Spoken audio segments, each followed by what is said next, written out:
দণ্ডতে পৰি নমস্কাৰ কৰি চাহি আছে মনে এৰাং ভজল জলদ তনু মনোহৰ শুভেচ্ছা ৰূপী কমল নয়ন প্ৰসন্ন বদন অপ্ৰকাশে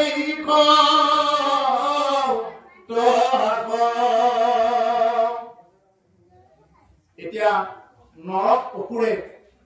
যি নেকি সেই গোপীসকলক বান্ধি ৰাখিছিলে যি কেইগৰাকী নাৰীক যে শতাধিক 16,000 ৰমণীক বান্ধি থৈছিলে 16,000 ৰমণীক নৰক অসুৰে বান্ধি থৈছিলে আৰু ভগৱন্তৰ পুৰুষক দেখাৰ লগে লগে কাৰণ তেওঁলোকে যিহেতু ভগৱন্তকে স্বামী গ্ৰহণ কৰি লৈছে আগতে কৈছিলো আপোনাক যে তেওঁলোকেও কি ঈশ্বৰ কৃষ্ণক স্বামী হিচাপে পাব আৰু তেওঁলোকে কৈছে যে তাপনৰ একো ভকতি জানে ভকতে বৎসল হৰি তেওঁলোকৰ ভকতি জানি তেওঁলোকে এই যে ভকত বৎসল ভগৱানে চব জানে কোনে কি ভাবি আছে নিজৰ কৃপা গুণে পৰে ভৈলন্ত মধুৰ মূৰ্তি ধৰি আৰু তেওঁ মধুৰ মূৰ্তি এটা ধাৰণ কৰি গোপিনীসকলৰ আগত সেইসকল আহিল আগত প্ৰকট হৈছে আৰু কন্যাগৰা দেখি চকিত নয়নে উঠিলত নাৱখনে নগৰলৈ উঠিছে দণ্ডতে পৰি নমস্কাৰ কৰি চাহি আছে ৰংগমনে দণ্ডতে পৰি কি কৰিছে ৰংগমনে চাই আছে আৰু আজি আমি ভকত দেখা পোৱাৰ পিছত দুই হাত নি কৃষ্ণ বুলি ক'ব নোৱাৰো কি ডাঙৰ কথা কি আচৰিত কথা তুমি ভকতক দেখাৰ লগে লগে যদি কৃষ্ণ বুলি নকৰা ভকতকে যদি তুমি প্ৰণাম নকৰা তুমি দেখাৰ লগে যদি তুমি সেৱা নকৰা নেদেখাৰ লগে তুমি কি বুলি ল'বা প্ৰশ্নটো হ'ল এইটো এটা ভগৱন্ত ক'ত থাকে ভগৱন্তটো ভকতৰ মাজতে আছে আপোনালোকৰ মাজতে বিৰাজমান হৈ আছে এটা দেখা ভকতজনকে যদি আমি কৃষ্ণ বুলি নকওঁ দেখা ভকতজনকে যদি আমি ৰাম বুলি নকওঁ তুমি নেদেখাজনক ভক্তি কৰা অধিকাৰী হোৱা নাই এইকাৰণে সৰ্বপ্ৰথম যি যোনে ভকত নহওক দেখাৰ লগে লগে কৃষ্ণ হয় ৰাম আপুনি যি বুলি নকয় কৃষ্ণ ৰাম এই শব্দৰে আপুনি কি কৰিব সম্বোধন কৰিব দেখা ভকতজনকে আপুনি ঈশ্বৰ দৃষ্টিৰে চাওক নেদেখাজন আপোনাৰ ওপৰত এনে সন্তুষ্ট হ'ব কলি যুগত কি কৰিছে কলি যুগত যে ভগৱানে আহিলে নিজে তথাস্তু বৎস কিবৰ লাগে কোৱা বুলি নকয় আগতে যজ্ঞ কৰি আছিল যজ্ঞ কৰি থাকোঁতে যজ্ঞ কুণ্ডৰ পৰা এনেকে ওলাই কৈছিল তথাস্তু বৎস কিবৰ লাগে কোৱা দেৱাদেৱ মহাদেৱ কিবাই কৈছে বৎস কিবৰ লাগে কোৱা এটা কোনোবাই দেখা দিয়া বুলি শুনিছে নেকি কোনোবা এখন যজ্ঞ দেখা দিয়া বুলি শুনিছে নেকি কলা ধোৱাৰ বাহিৰতো একো দেখা দিয়া নাই গতিকে আগতে কি ওলাইছিল অস্ত্ৰশস্ত্ৰ ওলাইছিল এতিয়া ওলাইছে নেকি কোনোবা এখন অস্ত্ৰ ওলাইছে নেকি এটা উদাহৰণ দিয়ক কলি যুগত তেনেকুৱাকে কিবা এখন অস্ত্ৰ ওলাইছিল এটা উদাহৰণ দিয়ক কলি যুগত অমুকটো যজ্ঞ কৰি বা অমুক বাষ্পীয় যজ্ঞ কৰি কোনোবাই গতি পাইছে বুলি কওক স্বৰ্গ পাব পাৰে বৈকুণ্ঠ কেতিয়াও পাব নোৱাৰে ব্ৰহ্মলোকলৈ স্খলন আছে ব্ৰহ্মাৰো স্খলন আছে আমাৰ ইয়াৰ পৰা ব্ৰহ্মলোকলৈ আমি যিমানবিলাক দেখা পাই থাকো জীৱ সকলোবিলাকৰ স্খলন আছে কিন্তু একমাত্ৰ স্খলন কাৰ নাই ভগৱন্ত পুৰুষৰ যি বৈকুণ্ঠগামী তেওঁলোকৰ স্খলন নাই তেওঁ কেতিয়াবা লীলা কৰিব লগা হলে কি কৰে কেতিয়াবা তেওঁৰ মাধ্যমেৰে স্খলন কৰাই আনে কিন্তু এনে কিন্তু তাতে স্খলন নহয় যি এবাৰ পালে পালে গতিকে সেইকাৰণে যে প্ৰভুসকল ইয়াৰ পৰা ব্ৰহ্মলোকলৈ যিমানবিলাক দেৱ দেৱী দেৱতা আছে এই সমস্ত মায়া সৈতে মাজত আছে আপোনালোকে প্ৰাৰ্থনাটো জানে এই ব্ৰহ্মায়াদি কৰি জীৱ যত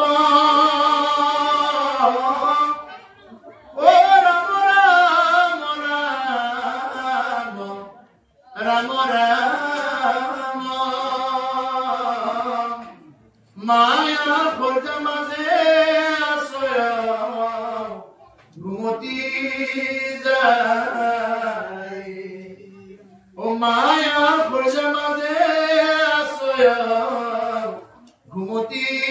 যায় ব্ৰহ্মাদি কৰি যিমানবিলাক দেৱতা আছে চবে মায়া খোজৰ মাজত ঘুমতি যায় আছে একমাত্ৰ ঈশ্বৰ কৃষ্ণই তেওঁই হল জগদীশ্বৰ আৰু তেওঁহে কি কৰি থাকে সমস্ত হতা বতা দিয়া গতিকে হেন জানি আমাৰ মুখেৰে যাতে কৃষ্ণ নাম ৰাম নাম নাযায় আৰু সেই হল ভকত বৎসল ভগৱন্ত পুৰুষ গতিকে কলি যুগত সেইকাৰণে অতি উত্তম উপায় হৈছে যি ঠাইত ভকতে পদাৰ্পণ কৰে এতিয়া আজি আপোনালোকৰ নামঘৰত যিমান কেইজন ভকতে ইয়াতে পদাৰ্পণ কৰিছে আপোনালোক প্ৰৱেশ কৰা মানে এই ঠাইত গংগা গয়া কাশী বৃন্দাবন গোটেইবিলাক প্ৰৱেশ কৰিছে ইয়াতে গংগা ইয়াতে বৃন্দাবন বৈ আছে মাত্ৰ ইয়াতে স্নান কৰিব জানিব লাগে গংগাত গা ধুলে আপোনাৰ কি হ'ব দেহৰ মলিহে যাব কিন্তু ভাগৱত গংগাত স্নান কৰিলে কি হ'ব আপোনাৰ ভিতৰ বাহিৰ পবিত্ৰ হ'ব কেনেকৈ পবিত্ৰ হ'ব যে গংগাত গা ধোৱাৰ লগে লগে আপোনাৰ দেহৰ মলিটোহে গুচি গ'ল কিন্তু ভিতৰৰ মলিটো কিন্তু গুচি নাযায় ভিতৰৰ মলিটো গুচাবৰ কাৰণে ৰাম নাম লাগিব এতিয়া আজি যিহেতু আপোনালোকে আহোঁতে গা পা ধুয়ে আহিছে গতিকে বাহিৰৰ মলিটো পবিত্ৰ গতিকে ভিতৰৰ মলিটো গুচাবৰ কাৰণে এতিয়া কৃষ্ণ নাম ৰাম নাম কৰ্ণ পথে প্ৰৱেশ কৰা হৈছে যদি কৰ্ণ পথে প্ৰৱেশ কৰা হয় কি বুলি কৈছে ও কৰ্ণ পথে ভকতৰ হিয়াত প্ৰৱেশী হৰি দুৰ্বাসনা হৰে সমস্তয় জলৰজতে কমল যেহেন ভৰত কালে স্বভাৱতে নিৰ্মল যেনেদৰে বাৰিষা ফেনে ফটকাৰে অহা নৈ নিজৰা খাল বিল গড়খাই এইবিলাক চব লেতেৰা কুঁয়া পানী হৈ যায় আমি কুঁয়া পানী বুলি কওঁ ভোলা পানী কিন্তু এতিয়া শৰৎকাল পৰাৰ লগে লগে এতিয়া চাবচোন বাৰু পুখুৰীৰ পানীবিলাক নদীৰ পানীবিলাক ফটফটীয়া হৈছে কোনে ফিল্টাৰ কৰিলে এইবিলাক যেনেদৰে যে নৈ নিজৰাৰ পানীবিলাক যেনেদৰে শৰৎকাল পৰাৰ লগে লগে পৰিষ্কাৰ হৈ যায় নিজে নিজে কোনেও ফিল্টাৰ কৰিব দৰকাৰ নাই ঠিক তেনেকুৱা কোনোবাই যদি কৃষ্ণ শব্দ যদি কাণেৰে যদি প্ৰৱেশ কৰে কাৰোবাৰ কাণেৰে যদি কৃষ্ণ শব্দ প্ৰৱেশ কৰে কৰ্ণমতে ভকতৰ হিয়াত প্ৰৱেশী হৰি দুৰ্বাসনা হৰে সমস্তই বেয়া বাসনা বেয়া ভাৱ বেয়া চৰিত্ৰ বেয়া আচাৰ গোটেইবিলাক কি কৰি দিব নোহোৱা কৰিব যদি কৰ্ণমতে ভকতৰ হিয়াত প্ৰৱেশী হৰি দুৰ্বাসনা হৰে সমস্তই গোটেইবিলাক দুৰ্বাসনা নোহোৱা কৰিব জলৰ যতে কমল যেহেন শৰৎ কালে স্বভাৱতে নিৰ্মল হয় এতিয়া শৰৎকাল চলি আছে এই শৰৎকালত যেনেকুৱাকে জলৰ লেতেৰা পানীবিলাক পৰিষ্কাৰ হৈ যায় ঠিক তেনেকুৱাকে যে কোনোবাই যদি কৃষ্ণ নাম যদি কৰ্ণপথে যদি এবাৰ শুনিব পাইছে এবাৰ যদি কৃষ্ণ নাম কেনেকৈ শুনাৰ সৌভাগ্য হৈছে যেনেকৈ নহওক তেওঁ পৰিষ্কাৰ হ'ব পাৰিবই পাৰিব তেওঁ ভিতৰে বাহিৰে পবিত্ৰ হ'বই হ'ব আৰু যদি তেওঁ এইবিলাক নুশুনে তেওঁ কেতিয়াও ভিতৰৰ পৰা পবিত্ৰ হ'ব নোৱাৰে সেইকাৰণে ভকত গংগা বুলি কয় ভকতে গংগাত গা ধুবৰ কাৰণে যায় কিন্তু ভকতে গংগাকহে পবিত্ৰ কৰাৰ কাৰণে যায় ভকত নিজেই গংগা হয় ভকত গংগা বুলি কয় গংগা হোৱাৰ সময়ত প্ৰতিশ্ৰুতি হৈছিল গংগাই মানে প্ৰাৰ্থনা কৰিছে প্ৰভু বোলে প্ৰভু মইতো যাব ওলাইছো এতিয়া তাতে পাপী তাপীবিলাকে গা ধুই দিব ইমান ইমান পাপৰ বোজা লৈ লৈ গা ধুই দিব এতিয়া এই পাপবিলাক কি হ'ব তেতিয়া ঈশ্বৰে কৈছে বোলে চিন্তা নকৰিবা যোৱা গংগা কি হ'ব তাতে যেতিয়া পুণ্যৱান ভকতসকলে যেতিয়া তাতে গা ধুব এই পাপবিলাক তোমাৰ এনেই কি হৈ যাব নোহোৱা কাৰণ ভকতৰ এক সামৰ্থ্য আছে কলি যুগত একমাত্ৰ ভকতৰ সামৰ্থ্য আছে এই গংগাৰো পাপ নোহোৱা কৰি দিব পৰা সামৰ্থ্য আছে ভকত ইমানেই পবিত্ৰ কিন্তু মই তেতিয়া নিচিনা ভোজখোৱা ভকতৰ কথা কোৱা নাই নামতে ৰমণ কৰি থকা ভকত তেনেকুৱা ভকতে যদি এবাৰ পাইছে তেতিয়াহ'লে পবিত্ৰ কৰিবই কৰিব নোৱাৰা কোনো ধৰণৰ কথা আহিবই নোৱাৰে সেইকাৰণে ভকত গংগা বুলি কয় সেইকাৰণে এইখিনি কথা ইয়াৰ পৰা ক'লো এই যে গোপীসকলে যে ভগৱানক দেখাৰ লগে লগে প্ৰণাম কৰিছে অৰ্থাৎ আমাৰ নামঘৰত যোন ভকতেই নহওক যোনে নহওক দেখাৰ লগে লগে কৃষ্ণ তেওঁ যোনে নহওক আমি সদায় লগ পোৱা ভকতো হ'ব পাৰে আপোনালোকে ইজনে সিজনক লগ পালেও কৃষ্ণ বুলি কব কাৰণ কৃষ্ণ বুলি কোৱাৰ লগে লগে কি হৈ যায় নাম উচ্চাৰণ হোৱাৰ লগে লগে সেই নামৰ কোনোদিন ক্ষয়ো নাই আৰু সেই নাম আপোনাৰ নাম ভঁৰালত জমা হ'ব অৰ্পণ হ'ব এইকাৰণে আমি তেনেকুৱাকে নাম ধন জমা কৰিব লাগে আৰু তেনেকুৱাকে আমি নাম লৈ ভকতক আমি মানে কি কৰিব লাগে সেৱা সৎকাৰ কৰিব লাগে আৰু তেনেকুৱা ভকতক সেৱা সৎকাৰ কৰি থাকিলে অৰ্থাৎ সেৱা কৰিবতে ভৰিত ধৰি সেৱা কৰাটোৱে নহয় এতিয়া ইয়াৰ লগত ক'লো নহয় যেনেকৈ চাহ বহালে কিবা কৰিলে তেওঁলোকৰ এই সেৱাৰ অংশীদাৰ হ'ব পাৰে যেনেদৰে পৰীক্ষিতে আজি অংশীদাৰ হ'ল এতিয়া ইয়াৰ লগত ক'লে নহয় পৰীক্ষিতৰ কথাখিনি পৰীক্ষিতে কেনেদৰে অংশীদাৰ হ'ল পৰীক্ষিত তেতিয়া ৰাজকুমাৰ পদত অধিষ্ঠিত হোৱা নাছিলে ৰজা পৰীক্ষিতে তেতিয়া মানে ভগৱন্ত পুৰুষৰ প্ৰিয় সখা উদ্ধৱে এবাৰ যে ভগৱন্ত কৃষ্ণ বৈকুণ্ঠত গুচি গ'ল তেতিয়া আইসকলক এই গোপীসকলক তেতিয়া সন্তুষ্ট নিয়াবৰ কাৰণে উদ্ধৱে তেতিয়া ভাগৱত কথা ক'ব ধৰিছে আৰম্ভ কৰিছে ভাগৱত ক'ব আৰম্ভ কৰিছে উদ্ধৱে এতিয়া মানে তেতিয়া কি কৰিলে পৰীক্ষিত শুনিব খোজে তেতিয়া উদ্ধৱে কৈছে যে হে ৰাজন যে তুমি এটা ভাগৱত শুনিব নালাগে মানে তেতিয়া কৈছে যে তুমিতো এটা ভৱিষ্যতে তুমি ৰজা হবা এই যে ৰজা পৰীক্ষিতক এতিয়া যে ভাগৱত কথা কৈ আছে এই ৰজা পৰীক্ষিতকে তেতিয়া কৈছে যুৱক অৱস্থাতে যে তুমি এতিয়া ৰজা হবা যুৱৰাজ পদত অৱস্থিত হ'ব গৈ আছা গতিকে তুমি কি কৰিব লাগে এতিয়া ভাগৱত শুনিব নালাগে তুমি এতিয়া এটাই কাম কৰা যে যদি কিবা কাৰণত সিংহ পশু পক্ষীবিলাক আহে কাৰণ ভগৱন্তৰ লোক যোৱাৰ লগে বাকী পশু পক্ষীবিলাকৰ বিৰাট উৎপাত চলিছিল গতিকে বাকী পশু পক্ষীবিলাকে যাতে উৎপাত নকৰক তাৰ কাৰণে তুমি পহৰা ব্যৱস্থা কৰা মই আপোনালোকক যাতে ন্যায়িকৈ ভাগৱত কথা ক'ব পাৰো আৰু তেতিয়া কি কৰিলে যে গোপীসকলে তেতিয়া একান্ত মানে ভাগৱত শুনিলে আৰু সেই সময়ত আশীৰ্বাদ দিছে উদ্ধৱে হে পৰীক্ষিত তোমাৰ যিদিনা শেষ সময় আহিব যিদিনা তোমাৰ মৃত্যুৰ সময় আহিব বুলি গম পাব সেইদিনা তোমাক ভগৱানে নিজে গৈ তোমাক কৃষ্ণ কথা কোৱা যোৱা মই তোমাক আশীৰ্বাদ কৰিম এই যে পৰীক্ষিতে যে শুকমুনি নিচিনা এগৰাকী গুৰু যে লাভ পাইছে তাৰ মূলৰ কথাখিনি হৈছে যে পৰীক্ষিতে মৃত্যুৰ সময়ত শুকমুনি নিচিনা এগৰাকী গুৰু পোৱাটো তেওঁৰ জীৱনৰ কাৰণে পৰম সৌভাগ্য গতিকে যে শুকমুনিয়ে সেইকাৰণে পৰীক্ষিতৰ ওচৰত গৈ তেওঁ ঈশ্বৰৰ কথা নিজে ঈশ্বৰৰ অংশ হৈ তেওঁ কি কৰিছে তেওঁ এই কথা কি কৰিছে ব্যক্ত কৰিছে আৰু তেওঁ বুদ্ধি দিছে এই হ'ল পৰীক্ষিত ৰজা পৰীক্ষিত গতিকে সেইকাৰণে যে এতিয়া কৈছে যে দণ্ডৱতে পৰি নমস্কাৰ কৰি চাহি আছে ৰংগ মানে তেওঁলোকে দণ্ডৱতে কৰিছে ভগৱানৰ এই যে যিসকল নৰকপুৰে যিসকল গোপীক বান্ধি ৰাখিছিলে তেওঁলোকে নমস্কাৰ কৰি ৰংগ মানে চাই আছে এৰম ভজল জলদ তনু মনোহৰ অবেসৰূপী তবাখ কমল নয়ন প্ৰসন্ন বদন প্ৰকাশেই এৰম কীৰ্তি কুণ্ডল কৰে জলমল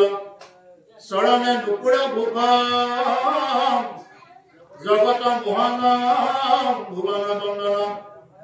দেখন্তে নীলে অ কৃষ্ণৰ স্বৰূপ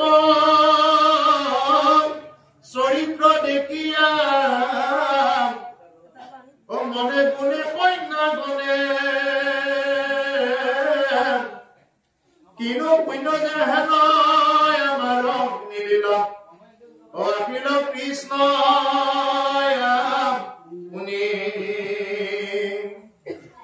গতিকে যে সেই আইসকলে কি কৰিছে ভগৱন্তক সেইদিনা ইমান সুন্দৰকৈ চাইছে যে কমল নয়ন প্ৰসন্ন বদন প্ৰকাশে ইকত হাত কমল নয়ন পদুম ফুলৰ দৰে কলিকেইটা মানে পদুম ফুলৰ কলিটোৰ দৰে তেওঁৰ চকুহাল ইমান সুন্দৰ এই চকুহালৰ পিনে কি কৰিছে আইসকলে যে স্বামী ভজনা কৰি থৈ দিছে এই আইসকলে চাইছে কীৰ্তি কুণ্ডল কৰে জলমল চৰণে নুপুৰ ভোগ নুপুৰ বিলাকে কি কৰি থাকে বাজি থাকে চনত তেওঁ খোজ দিয়াৰ লগে লগে নুপুৰ বিলাকে বেদত ধ্বনি কৰি থাকে নুপুৰ যে বাজি থাকে এনে বাজি নাথাকে বেদত ধ্বনি কৰি থাকে নুপুৰ বিলাকে অনবৰত ঈশ্বৰ কৃষ্ণৰ চৰণত পৰি পৰি বেদে কি কৰি থাকে বেদেই নুপুৰ হয় তেনেকুৱাকে ধাৰণ কৰি তেনেকুৱাকে ৰুণত যোন ধ্বনি কৰি থাকে বেদত ধ্বনি কৰি থাকে তাৰপিছতে কমল নয়ন প্ৰসন্ন বদন তেওঁৰ মানে বদন তেওঁৰ হাঁহি মানে একদম হাঁহি থাকে তেওঁ প্ৰসন্ন বদন তেওঁ অপ্ৰসন্ন হৈ নাথাকে সদায় তেওঁ প্ৰসন্ন হৈ থাকে তাৰপিছতে কৈছে প্ৰকাশে ইখত হাত সদায় তেওঁৰ হাঁহি তেওঁ নাযায় এটা খুব সুন্দৰ মিচিকীয়া হাঁহি এটা তেওঁৰ থাকে যি হাঁহি ভুৱন বলোৱা হাঁহি এই হাঁহি দেখা পাই তেওঁৰ দদায়েক বলৰামও কি কৰে বলৰাম মোহিত হয় যেতিয়া সুভদ্ৰাক অৰ্জুনৰ হাতত পলাই পঠালে ভগৱানে নিজে বলৰামৰ বিৰাট খং বোলে নাই নাই অৰ্জুনক ঠিকে যাব নিদিম সি কি কৰিলে আমাৰ ভনীক পলাই লৈ গৈছে নাই নাই অৰ্জুনক আমি ধৰিম আৰু তেতিয়া কি কৰিলে যে ভগৱানে ইমান সুন্দৰকৈ হাঁহি মাতি ইমান সুন্দৰকৈ কৈছে যে হে দাদা যে এটা কথা তুমি জানা যে ৰথখন কোনে চলাইছে আগতে এই সাৰথীজনক সোধাচোন ৰথখন কোনে চলাইছে যিয়ে খবৰ দিব আহিছে তেওঁ সোধা দুটা সোধা বোলে ৰথখন চলাইছে হেৰিয়ে আমাৰ সুভদ্ৰাই চলাই নিছে তেতিয়াহ'লেতো দাদা উল্টাটো ফাঁচি গ'ল এতিয়া সুভদ্ৰাই যদি ৰথখন চলাই নিছে তাৰমানে আমাৰ সুভদ্ৰাইহে অৰ্জুনক হৰণ কৰিলে এতিয়া ক'ত মৰাম ফাঁচাই দিলে নহয় বোলে আমাৰ খুব অধ্যায় হে অৰ্জুনক হৰণ কৰিলে এটা যদি পাণ্ডৱ কুল এনে সৰ্বশ্ৰেষ্ঠ তেওঁলোকে যদি কিবা কাৰণত গোটেইবিলাক খেদি আহে ভীম আৰু তেওঁৰ ভাইবিলাক যদি তেনেকৈ খেদি আহে তেতিয়া কি কৰিম এতিয়া আমি গতিকে হে দাদা মনে মনে থাকক যি কৰে কৰি থাকক আমাৰ মনে মনে থাকক উল্টাকে দিলে কিন্তু আমিহে ফাঁচি যাম কাৰণ লক্ষ্মণ চলাইছিল অধ্যায় অৰ্জুনে চলোৱা এইবিলাক চব কিন্তু ভগৱন্তৰে চাল যেতিয়া আমি ৰাম অৱতাৰত লক্ষ্মণ হৈ আছিলে লক্ষ্মণ হৈ আহোঁতে লক্ষ্মণে প্ৰাৰ্থনা কৰিছে এবাৰ প্ৰাৰ্থনা কৰিছে ৰামক হে দাদা হে প্ৰভু মই কি হৈ যাব খোজো অহাবাৰ যদি মই আপোনাৰ লগত যাবই লগা হয় মই কিন্তু আপোনাতকৈ ডাঙৰ হৈ যাম আপোনাতকৈ সৰু হৈ যাব নোৱাৰো মই কিন্তু আপোনাতকৈ ডাঙৰ হৈ যাম সব কথা মই মানি চলিব লাগে এই বনবাসত যা বুলি কোৱাৰ লগে যাব লগা হ'ল এতিয়া লক্ষ্মণেতো মানিব লগা হৈছে ইমান ক্ৰোধ লক্ষ্মণ শেষ নামৰ অৱতাৰ লক্ষ্মণ ইমান ক্ৰোধ লক্ষ্মণৰ মানিব লগা হৈছে ৰামে যি আজ্ঞা কৰিছে তাকে মানিব লগা হৈছে কাৰণ ডাঙৰ দাদাকে যি আজ্ঞা কৰে তাকে মানাটো নিয়ম আছিলে তেতিয়া কৈছে বোলে দাদা মই এইবাৰ যদি যাব লগা হয় কিন্তু মই তুমি কিন্তু মোৰ ভাইটি হ'ব লাগিব এইকাৰণে পিছৰ জন্মত দাপৰ যুগত কি হৈ আহিল ভগৱান সৰু হৈ আহিল বলৰাম ডাঙৰ হৈ আহিল ডাঙৰ যি হৈ আহিল মানে ডাঙৰ হৈ আহিল আৰু ডাঙৰ হৈ আহিল কি হ'ল সেইদিনাটো সুভদ্ৰা হৰণ কৰি নিয়াৰ পিছত তেওঁটো বিৰাট খং এই খং ক'ত পলাই আহিছিল ক'বই নোৱাৰে আকৌ এবাৰ বলৰামৰ খং উঠি বোলে নাই তুমি যুদ্ধ কৰিব যাবা ময়ো যুদ্ধ কৰিব যাম না ভগৱানৰ লগত জেদ কৰিব ধৰিলে এতিয়া তেতিয়া বলৰামক কেনেকুৱাকৈ হাঁহি কৈছে হে দাদা যে তুমি কি যুদ্ধ কৰিব যাবা যুদ্ধ কৰিব যাবা তাৰ লগত বোলে মই দুৰ্যোধনৰ ফালে হ'ব যাম আৰু তুমি যদি সেইফালে থাকা মই এইফালে থাকিম বোলে মই যিটো কৰোঁ সেইটোকে কৰিবা না তুমি যিটো কৰা সেইটোকে কৰিম বোলে মই যুদ্ধ নকৰোঁ নহয় মই ৰথৰ সাৰথিয়ে মইতো যুদ্ধ নকৰোঁ মই প্ৰতিজ্ঞা কৰিছোঁ মইতো যুদ্ধ নকৰোঁ গতিকে তেতিয়া কি কৰিলে যুদ্ধ নকৰোঁ বুলি প্ৰতিজ্ঞা কৰা শুনি তেতিয়া বলৰামে আৰু তীৰ্থ ভ্ৰমণৰ কাৰণে গুচি গ'ল নাই মই এইবিলাক যুদ্ধ আৰু চাই নাথাকোঁ এই বুলি কি কৰিলে বলৰামে আৰু ইমান নিকৃষ্ট কাম মই কৰিব নোৱাৰো মোৰ দ্বাৰা সম্ভৱ নহয় এই কাৰণে তুমি যি কৰা কৰি থাকা আৰু মোৰ দ্বাৰা ইমান নিকৃষ্ট কৰ্ম সম্ভৱ নহয় মই আৰু এইবিলাকত নাথাকোঁ এই বুলি বলৰামে কৰবাত ওলাই গুচি গ'ল আৰু তীৰ্থ ভ্ৰমণ কৰা গতিকে সেইকাৰণে যে ভগৱন্তৰ পুৰুষে যি অৱতাৰ লৈ আহিছে দাপৰ যুগত ঈশ্বৰ কৃষ্ণ পূৰ্ণ অৱতাৰ হৈ আহিছে আৰু সেই পূৰ্ণ অৱতাৰ কৃষ্ণ কলি যুগৰ এতিয়া আয়ুস 4,32,000 বছৰ বয়স 4,32,000 বছৰ বয়সৰ আজি 5,000 অকলমানহে হৈছে 5,500 ভালকে হোৱা নাই বয়স কলিৰ শেষতহে কি হ'ব আকৌ পুনৰ কলকি অৱতাৰ আৰম্ভ হ'ব এতিয়া কলি যুগৰ কি হৈ আছে কলি যুগৰ এতিয়া মানে যৌৱন অৱস্থাই অহা নাই এতিয়ালৈকে এতিয়াও মানুহৰ মাজত মিলা প্ৰীতি আছে এতিয়াও শাস্ত্ৰ শুনা মানুহ আছে এতিয়াও ভাগৱত পাঠৰ আয়োজন কৰি আছে আপোনালোকে জানিব ভাগৱতত দ্বাদশ স্কন্ধত লিখাই আছে হেফৰফালে চাব যে এদিন শস্য টুটিব মৎস্য টুটিব জ্ঞানৰ প্ৰতি এতিয়া কি শস্য টুটিছে আৰু টুটিব আগতে অমিতা খাই পেলাই এনে পেলাই দিলে এডাল ঘৰৰ ওচৰত গাছ এডাল এনে হৈ গৈছিল এতিয়া অমিতা যিমান ওলাও নোহাত পৰিল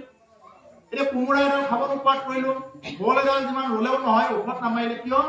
এইবিলাক হ'ল কলি এটা প্ৰভাৱ এয়া কি